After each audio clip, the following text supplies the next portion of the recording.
Salut les ninjas, j'espère que vous allez bien. Aujourd'hui on se retrouve pour le chapitre 45 de Boruto. Et j'ai envie de dire, je vous l'avais dit. Donc pour ce chapitre, c'est très simple, il y a plusieurs choses que j'avais parlé dans les précédentes vidéos qui se sont réalisées. Déjà le fait que Jigen ne soit pas un Otsutsuki en soi, mais plutôt un réceptacle d'Otsutsuki, je vous en ai parlé. Le fait que Kashin Koji, je suis désolé, à la fin du chapitre, qui balance un j'ai été conçu pour ça, j'ai été conçu pour vous tuer en parlant du coup à Jigen, ça commence quand même à rejoindre fortement ce que j'explique sur le fait que Kashin Koji soit un clone de Jiraiya par le biais d'Amado. On va voir du coup un petit peu plus qu'est-ce qui s'est passé dans ce chapitre-là et qu'est-ce qu'on apprend. Il y a quand même une petite chose du coup que je n'avais pas pensé, ce qui est complètement débile en fait au final quand tu relis le chapitre et tu te dis mais en fait c'est vrai que je suis tellement con, j'avais totalement oublié ce détail. Je parle de l'aéronef bien sûr qui a été attaqué par Kashin Koji pour justement commencer à démarrer les hostilités, pouvoir permettre à Kawaki de se libérer et justement il fait ça près de la frontière de Konoha. Donc là on peut encore se poser une petite question, pourquoi ce ne serait pas Jiraiya justement? Si ce serait un autre ninja, il ferait peut-être ça plus près d'une frontière d'un pays qu'il connaît, d'un pays avec lequel il a tout simplement plus d'affinité. Donc dans ce chapitre, c'est la demande d'asile d'Amado. Donc Amado déjà, ce personnage, de toute façon j'ai toujours trouvé qu'il avait un style des mecs du pays de la pluie. C'est pour ça que j'ai étayé un petit peu la théorie que je vous ai parlé précédemment.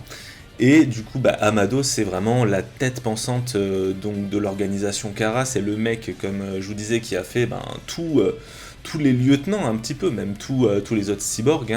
C'est lui qui fait les cyborgs, qui fait les robots, qui fait les armes, technologie ninja, etc., etc. Et du coup, ce mec demande asile à Konoha. Et en plus, ce mec avait prévu une arme contre Jigen, donc Kashin Koji. Donc c'est ça qui est hyper intéressant, c'est on voit que ce type hyper intelligent, en fait, n'est pas là pour aider Jigen, au contraire, il est resté proche de lui, justement pour savoir un petit peu ce qu'il va faire, et à essayer de construire des armes pour, en tout cas, une en particulier, Kashin Koji, pour tuer Jigen. On ne sait pas si les autres vont avoir des effets particuliers. Je pense à Code, rien que son nom. Est-ce que Code c'est par rapport au code génétique ou est-ce que Code c'est par rapport au fait que quand on va dire une certaine phrase, ce mec peut passer d'ennemi à allié, tout simplement. Est-ce que tous les... On a vu avec Delta qu'elle pouvait du coup s'endormir instantanément.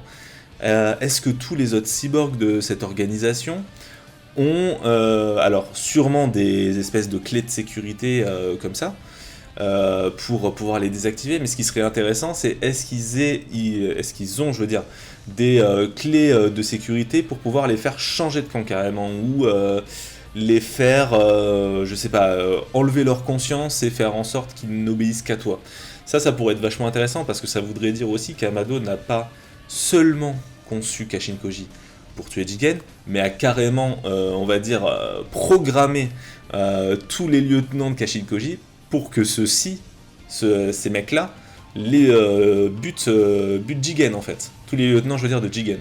Pour que ces mecs-là butent Jigen. Ça serait quand même hyper cool. Je sais pas ce que vous en pensez, n'hésitez pas à me le dire dans les commentaires. Donc le chapitre précédent, on était avec Amado qui disait je vais faire péter la tête de Shikadai si j'ai pas d'entretien avec le Hokage. On comprend un petit peu mieux, même si c'était quand même obvious, en tout cas du point de vue des personnages de Konoha, on comprend mieux pourquoi il fait cette demande-là, parce que Kawaki lui dit rien que le fait qu'il soit barré de chez Jigen, ça prouve que il va se faire buter. Voilà, donc il a pas le choix, il fait tout ce qu'il peut pour pouvoir intégrer Konoha, ce qui est vachement intéressant, comme je vous le disais dans les chapitres, dans mes vidéos précédentes, donc n'hésitez pas à retourner voir mes vidéos précédentes si vous en souvenez plus, et n'hésitez pas à vous abonner aussi, ce qui est très important. D'ailleurs je vous remercie de votre soutien et du nombre de vues que vous permettez de faire sur les vidéos. Je vois que ça marche bien, que ça vous plaît. N'hésitez pas du coup à en parler dans les commentaires, parce que moi ce qui m'intéresse aussi c'est de confronter un petit peu ma pensée avec la vôtre, et aussi de vous abonner, comme ça dès que je fais une petite vidéo, vous recevez la notif, et puis après on en parle dans les commentaires. C'est vraiment le but de la chaîne, c'est de pouvoir échanger avec vous, donc faites-vous plaisir. Amado il est reçu par le Hokage, donc le Hokage qui lui dit ok, il n'y a pas de problème, tu vas pouvoir discuter, balance-moi ton plan. Amado il est pas trop chaud, etc. Bon bref, en gros il lui dit je suis le Hokage, t'inquiète, j'ai une parole. Donc Amado lui fait confiance et dévoile une partie de son plan, en tout cas, pour expliquer un petit peu à Naruto qui est Jigen, qu'est-ce que l'organisation Kara, qu'est-ce qu'il peut apporter à Konoha, sans parler de, comme je vous ai dit, tout ce qu'il peut faire par rapport à Kawaki. Donc je vous rappelle que Kawaki, avec sa prothèse, il a du mal, c'est en train de détruire ses cellules. Amado va pouvoir régler ce problème-là. Amado, il donne un certain nombre d'informations à Konoha par le biais de Naruto. Il explique entre autres que Jigen, ce n'est pas un Otsutsuki, il est devenu un Otsutsuki. Donc comme je vous le disais, c'est la marque en fait, le Kama. C'est le Kama qui a été posé sur la personne de Jigen par un Otsutsuki beaucoup plus puissant. Donc vraiment le Otsutsuki boss final. On apprend un petit peu le mode de fonctionnement des Otsutsuki, comment ça marche. Alors il faut quand même carrément penser aux Saiyans. Les mecs, c'est des extraterrestres qui arrivent sur une planète avec un monstre, donc on pourrait se dire le Ozaru dans Dragon Ball, et là c'est le Jubi dans Boruto et Naruto du coup quand même.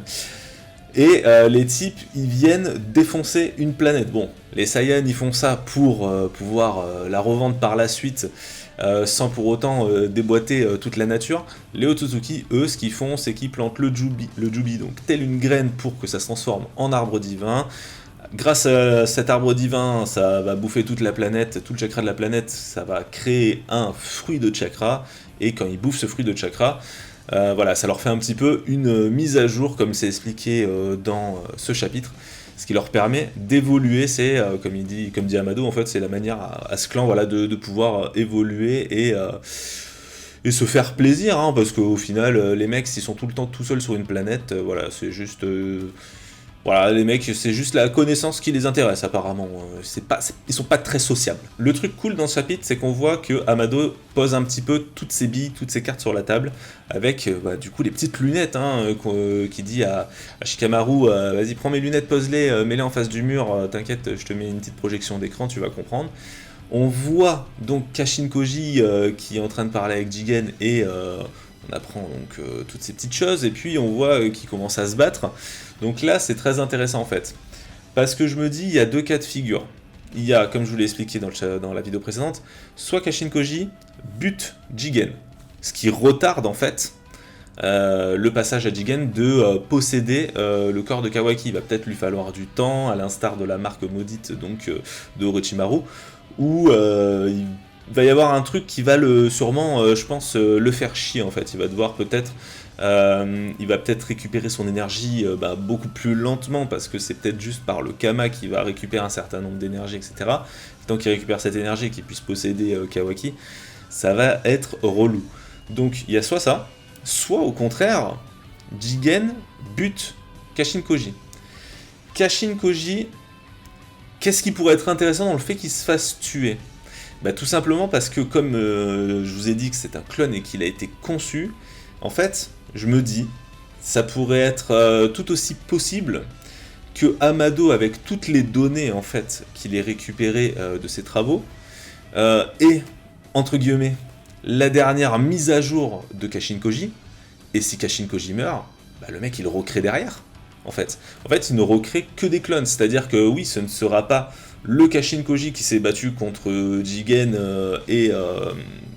c'est pas fondamentalement, c'est pas la même personne, mais il pourrait avoir les souvenirs, on va dire, jusqu'à peut-être cet événement-là, par le biais de Amado, en fait, qui, voilà, c'est un petit peu comme un ordi, quoi, tu vois, qui met la dernière mise à jour dans sa tête, et en fait, il ne crée que des clones, et on apprendrait du coup bien plus tard que ce serait un possible Jiraiya.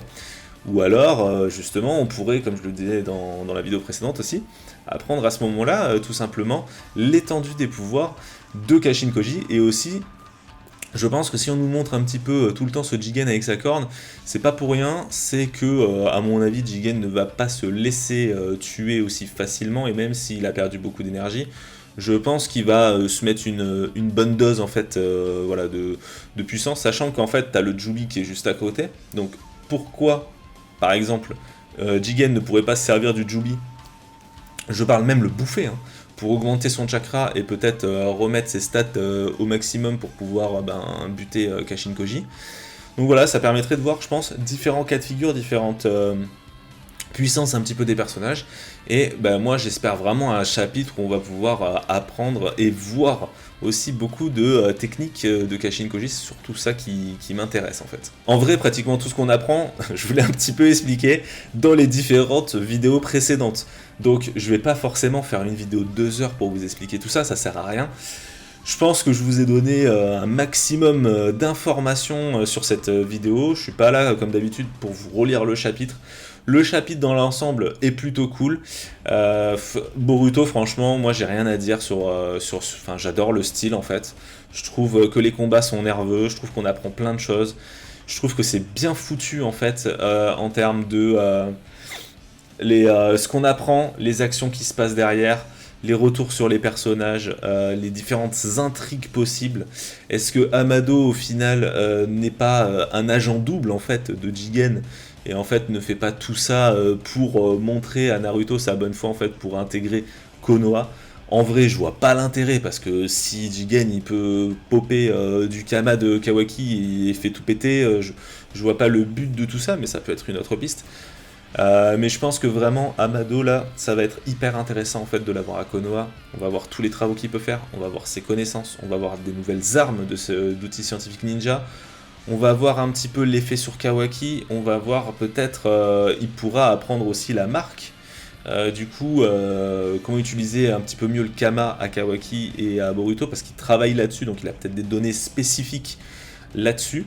On va peut-être aussi apprendre beaucoup plus de choses pour Kashin Koji. On va peut-être avoir Kawaki, élève de Kashin Koji, ou peut-être des retrouvailles Naruto avec Kashin Koji, voir un petit peu si vraiment c'est ce que je pense.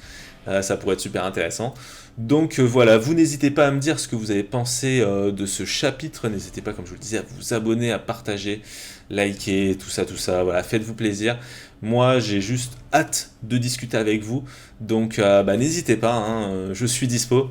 Je vous souhaite à tous une bonne journée. Ciao.